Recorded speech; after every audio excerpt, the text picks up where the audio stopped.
Al-Mahdi itu berarti orang yang diberi hidayah. Al-Mahdi berarti sosok yang dibimbing oleh Allah Subhanahu wa ta'ala. Ya.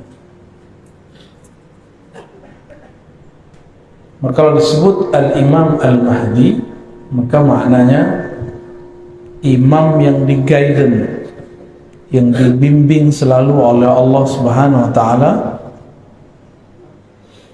qalbunya. Karena dalam hadis dikatakan wa may yu'min billah yahdi qalbah. Wa may yu'min billah yahdi qalbah. Siapa yang percaya kepada Allah, maka Allah akan bimbing kalbunya.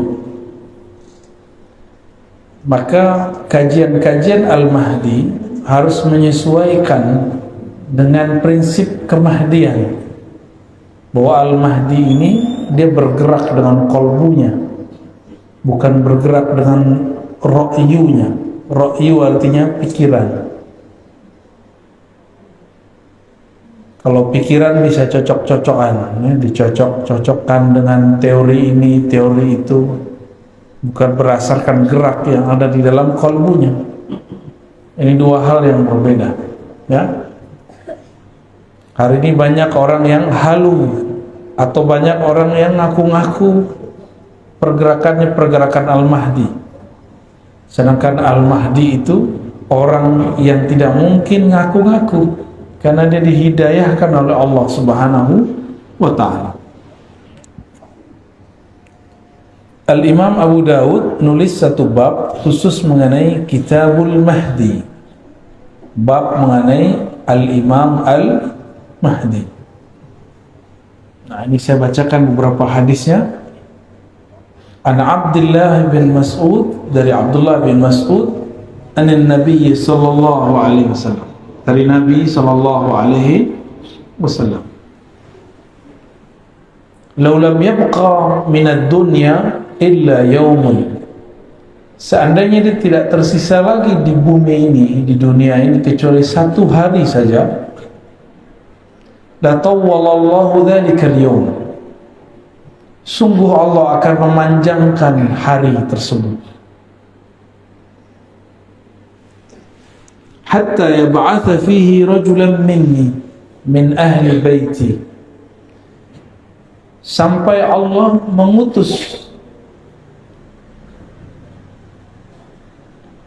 pada hari tersebut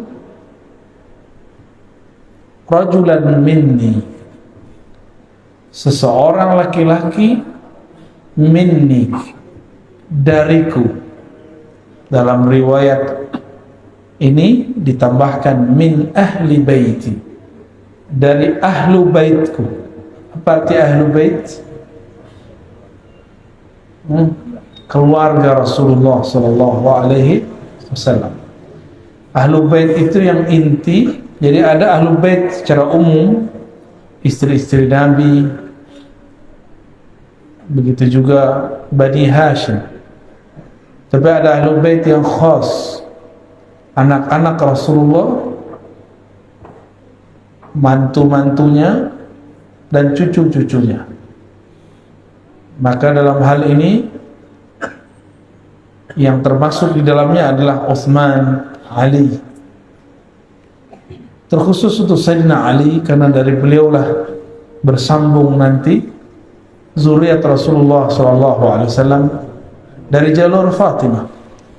Ya, ini kekhususan bahwa Nabi tidak punya anak laki-laki, maka anaknya dari jalur perempuan. Sayyidina Ali punya anak Hasan Hussein, dan Nabi SAW sangat mencintai mereka. Jadi ahlu bait yang khas disebut Nabi siapa? Khadijah, Fatimah, Hasan, Hussein, dan Ali. Ini yang disebut ahlul bait. Zuriat Sayyidina Hasan dan Hussein, mereka lah yang disebut dengan zurriyah, keturunan ahlul bait. Ini secara harfiah. Oleh karena itu, di akhir zaman yang tidak percaya dengan zuriat Nabi, bahwa masih ada zuriat Rasulullah SAW, dipastikan mereka adalah musuh-musuh daripada Al-Imam Al-Mahdi. Berarti mereka masuk kelompok yang disebut Khawarij. Kelompok apa namanya? Khawarij. Lalu disebutkan di sini ciri-cirinya. Yuwati ismi. Yuwati bahasa Arabnya muwata'ah. Muwata'ah berarti muwafaqah, munasabah. Sama namanya dan namaku. Ini secara harfiah. Tapi kembali kepada bahasa Arab, yuwati ismuhu ismi wasmu abihi ismu abi. Ya, tapi di riwayat lain tanpa kalimat abi. Nah, ini yang paling sahih. Isimnya sama dengan isimku. Dalam banyak kajian saya sudah menjelaskan bahwa isim yang kita terjemahkan nama ternyata kurang tepat. Karena kalau sekedar nama, sudah banyak zuriat Nabi bernama Muhammad, benar, atau Ahmad, atau Mahmud, dan nama ayahnya Abdullah, sudah banyak. Ternyata maksud daripada isimnya berkesesuaian dengan isimku. Itu maksudnya adalah isim dalam pemaknaan yang lebih luas. Ya.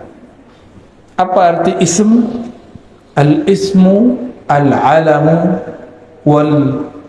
was-sumu. Jadi ism itu maknanya tanda-tanda. Dan yang kedua, as-sumu, ketinggian ilmu. Jadi apapun tanda-tanda yang ada pada diri Rasulullah SAW, maka akan ada pada Al-Imam Al-Mahdi.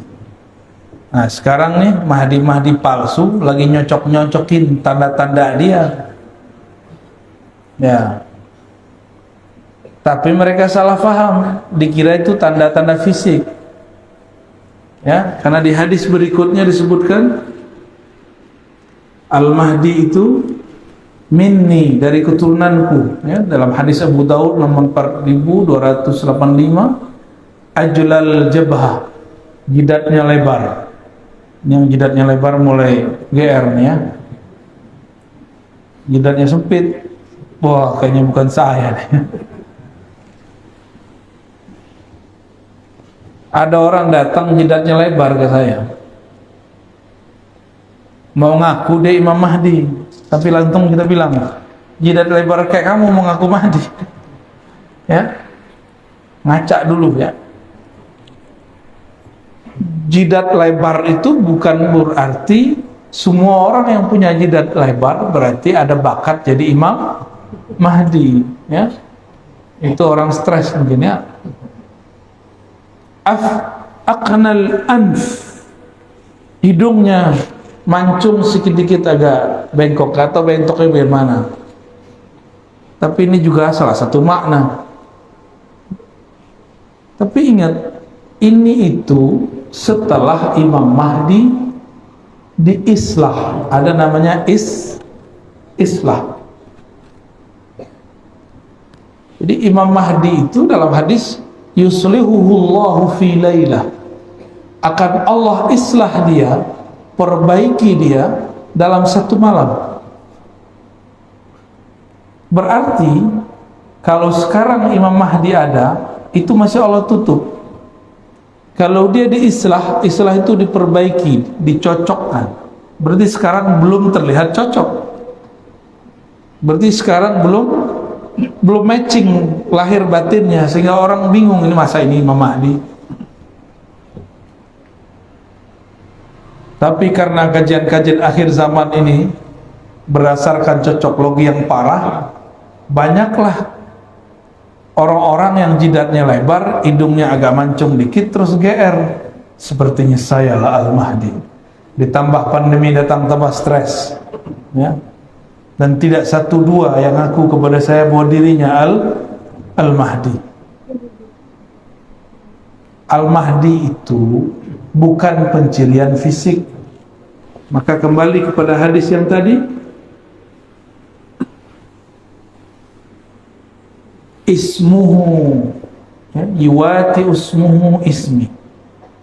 Isimnya tanda-tanda hakikat dirinya, bukan tanda fisik. Bukan tanda fisik. Kalau tanda fisik banyak zuriat Rasulullah milik Rasulullah sallallahu alaihi wasallam. Ya.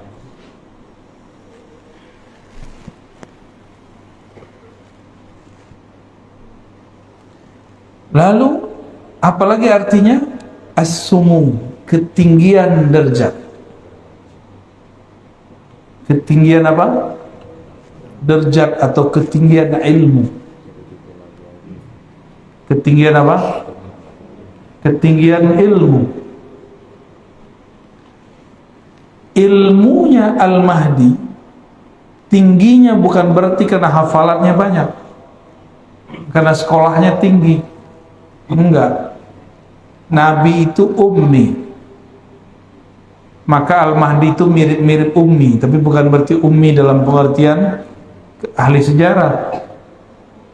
Ummi itu ada makna lainnya.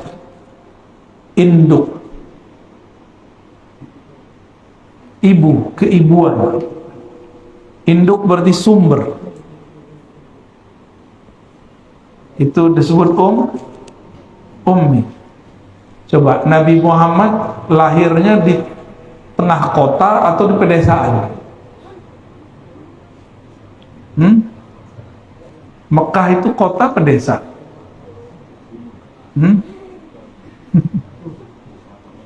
Desa apa kota tuh? Mekah itu. Berarti nggak paham ya selama ini Mekah itu apa ya? Bayanginnya desa gitu ya. Itu nggak ngerti sejarah itu. Nih, kita kasih tahu. Di tanah padang pasir yang dibutuhkan apa? Air. Maka di mana ada air itu menjadi pusat peradaban, jadi kota besar. Di padang pasir, di Hijaz, di mana pusat air? Di Mekah. Berkah kaki Sayyidina Ismail, maka keluarlah air. Ada orang safar, mereka minta air. Ada yang tidak pindah-pindah.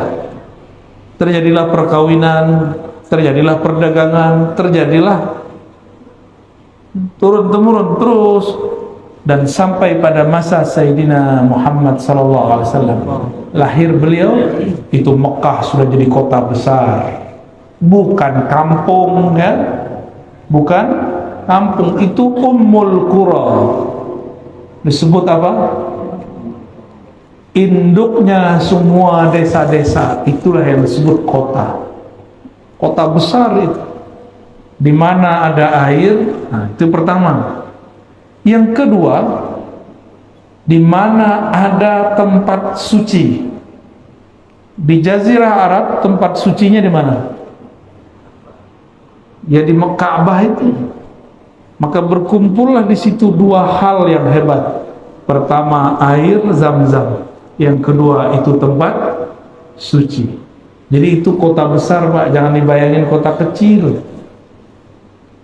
Karena ini kota besar, maka sulit untuk mengetahui siapakah sosok Nabi akhir zaman. Disitulah Allah keluarkan Nabi Muhammad sallallahu alaihi wasallam. Jadi Al-Imam Al-Mahdi itu nanti keluarnya di mana? Di kota besar.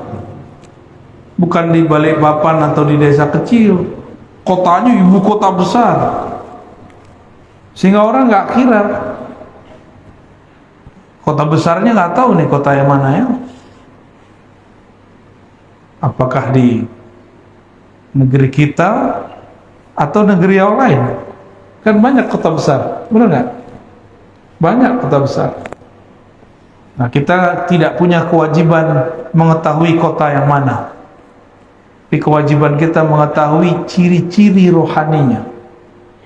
Adapun ciri fisiknya, setelah Allah islah dirinya, baru terlihat. Hidungnya mancung, ya, jidatnya lebar. Nah, itu nanti Pak ya, dioperasi dulu ya.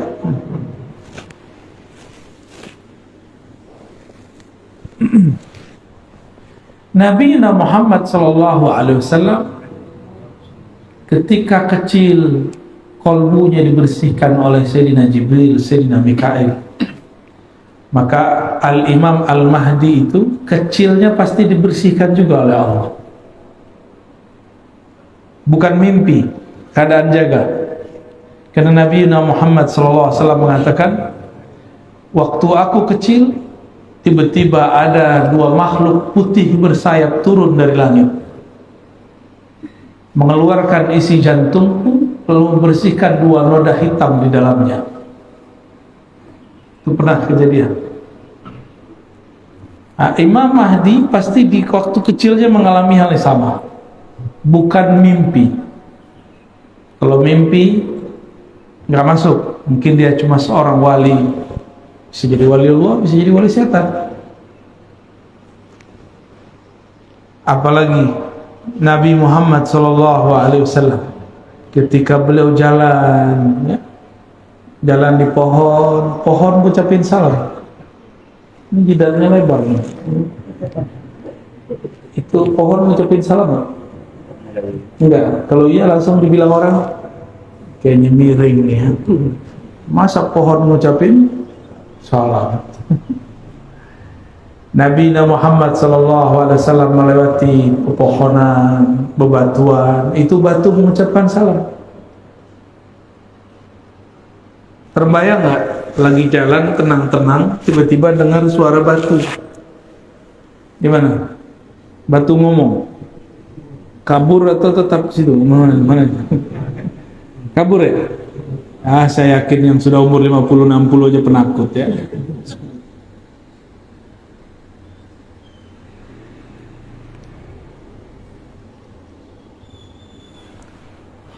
Saya kira yang penakut itu anak kecil. Ternyata orang gede lebih penakut dari anak kecil. Dulu kita waktu kecil diizinkan Allah, ya, beberapa anak kecil tuh izinkan Allah tuh ngelihat alam-alam lain. Biasanya kalau diperlihatkan malah penasaran, apa nih ya. Kalau sudah jadi aki-aki malah kabur ya. Wajar nggak jadi nabi kan? Wajar nggak jadi Imam Mahdi? Karena kalau ngalamin dikit takut GR. Kawan saya baru mimpi ketemu Rasul, girangnya bukan main. Baru mimpi ketemu Rasul SAW. Ibunya Rasulullah hampir tiap malam ketemu malaikat atau ruh para nabi. Hampir tiap malam. Udah gak kaget, udah gak norak, kira-kira begitu. Tapi kawan kita baru sekali mimpi Rasul, cerita kemana-mana ya, girang. Itu baru dikasih satu mimpi. Mimpi itu adalah wahyu-wahyu yang tersisa. Mimpi yang saleh, mimpi yang bagus, ar-ru'ya as-salihah, itu adalah busyra, kabar gembira yang masih tersisa di akhir zaman, bentuk lain daripada wahyu-wahyu yang tersisa, disebut ilham atau mimpi yang baik. Maka Al-Mahdi itu tidurnya adalah perjalanan rohani. Bisa jadi dia diperjalankan ke masa lalu, bisa jadi dia diperjalankan ke masa depan. Ya.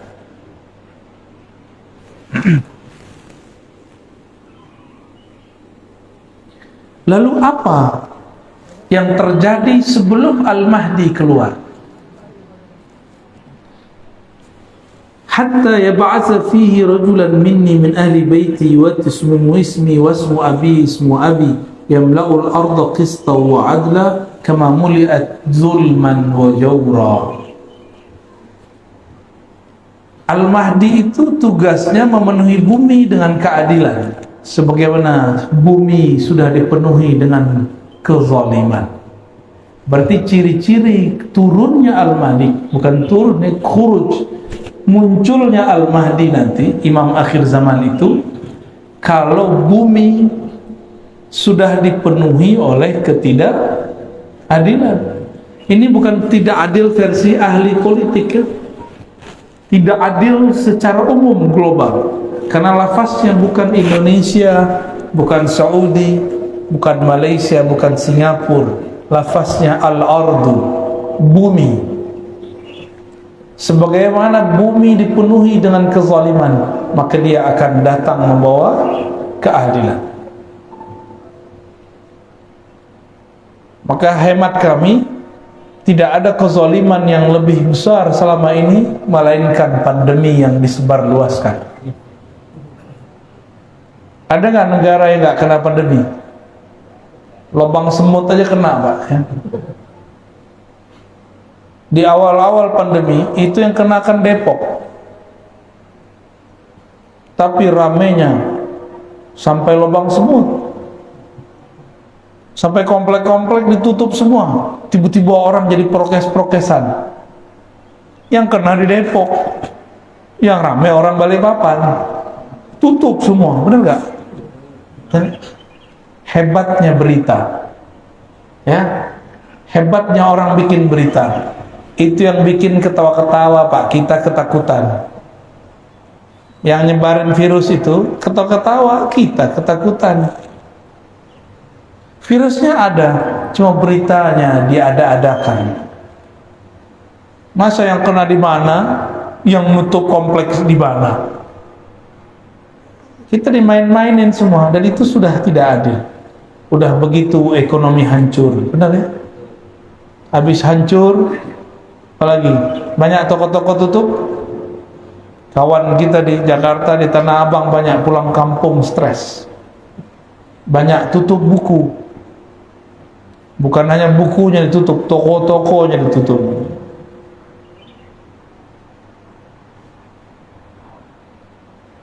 Ternyata Nabi sudah pernah mengabarkan dulu, di akhir zaman pasar-pasar di mana-mana tapi sepi. Maka sekarang depan komplek sudah ada toko-toko, udah kayak pasar, tapi sepi. Maksudnya apa? Orang nggak belanja lewat pasar. Nabi kan nggak mungkin bilang nanti di akhir zaman ada Tokopedia, ada Lazada, ada Shopee, kullu bid'atin dolalah.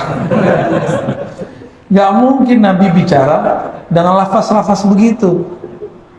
Tapi Nabi kan diperjalankan ke masa depan, ke masa kita, dan Nabi lihat orang-orang menggunakan handphone. Tapi kan nggak mungkin Nabi bilang nanti ada benda kecil dipencet-pencet. Nggak mungkin Nabi ngomong begitu ya. Nabi ngomong dengan bahasa para sahabat. Ini handphone canggih ya. Mau berangkat ke Jakarta tinggal pencet-pencet kan. Nah, zaman kita dulu masih kecil, waduh, Masya Allah. Apa namanya dulu? Warung telkom apa? Wartel, bukan warteg ya. Wartel, ribet. Nelfon 5 menit, kenanya 50.000. Sekarang Bapak bisa telepon sepanjang-panjangnya, ya, secapek-capeknya, sampai doer bibirnya boleh, sampai habis tuh baterainya boleh, tapi nggak nyampe 50.000. Jadi ke depan fasilitas hidup tambah mudah, tapi karena manusia dimanjakan, maka perasaan dia susah sedikit, terasa susah sekali.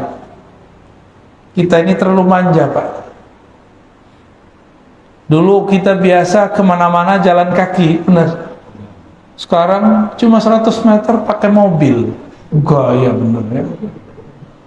Cuma ke depan 500 meter udah pakai motor. Wajar kalau sudah banyak penyakit hari ini. Masih muda, penyakitnya sudah banyak. Ya. Ini juga zalim kepada badan. Itu bagian dari kezaliman. Ya, salah satu ciri Al-Mahdi nanti banyak anak-anak muda sudah sakit-sakit badannya, udah nggak sehat karena pemalas, disebut kaum rebahan. Baru dengar ya? Udah muncul Pak istilah itu, kaum rebahan ya. Maka kita yang ngaji-ngaji begini, jangan rebahan lah ya, sandaran boleh. Rebahan jangan ya. Nggak sopan ngaji kok rebahan. Ya. Tapi di rumah boleh ya? Ya di luar rumah kan aneh nggak lihat untuk mengaji kayak gimana.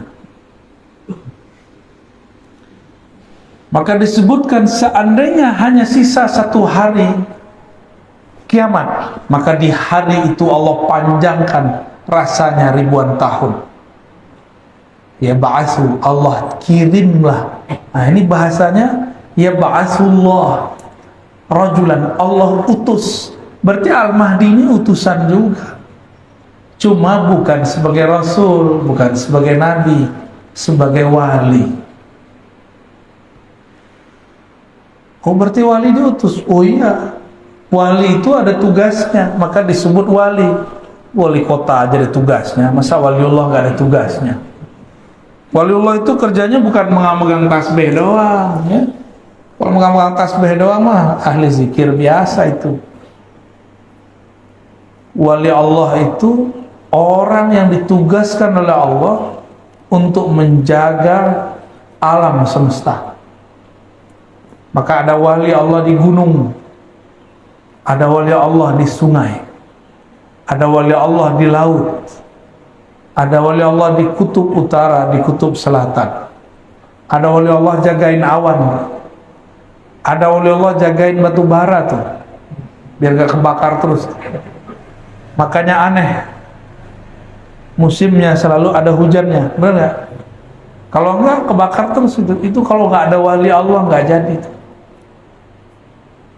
Kekasih-kekasih Allah, kekasih Allah ini doa-doa mereka menyejukkan alam semesta, zikir-zikir mereka menenangkan alam semesta, langsung tenang itu alam. Allah itu memandang ke dalam kolbunya alam adalah wali Allah. Kolbunya alam adalah, jadi kalau sudah tidak ada wali-wali Allah itu kiamat bumi. Wali Allah itu bukan orang sakti, tapi orang yang kenal kepada zat yang maha sakti. Itulah puncaknya nanti pada Al-Imam Al-Mahdi. Di dalam hadis Imam Ahmad dikatakan, seperti yang pernah saya sebutkan dalam banyak tempat, itu imam akhir zaman, khilafahnya ala minhajin nubuwah, pemerintahannya bukan lagi monarki demokrasi. Jadi kita nggak nyalahin demokrasi, nggak nyalahin monarki, emang itu udah sunnatullah. Nanti beliau pemerintahannya, minhajnya, sistemnya, sistem nubuwah. Nubuwah itu beda dengan risalah. Nubuwah itu beda dengan ilmu fikih, apalagi ilmu hadis. Arabi cuma bilang mana dalilnya, itu nggak cukup. Nubuwah itu ilmu yang Allah turunkan, yang Allah simpan di dalam kolbu kekasih-kekasihnya. Itu disebut dengan nubuwah.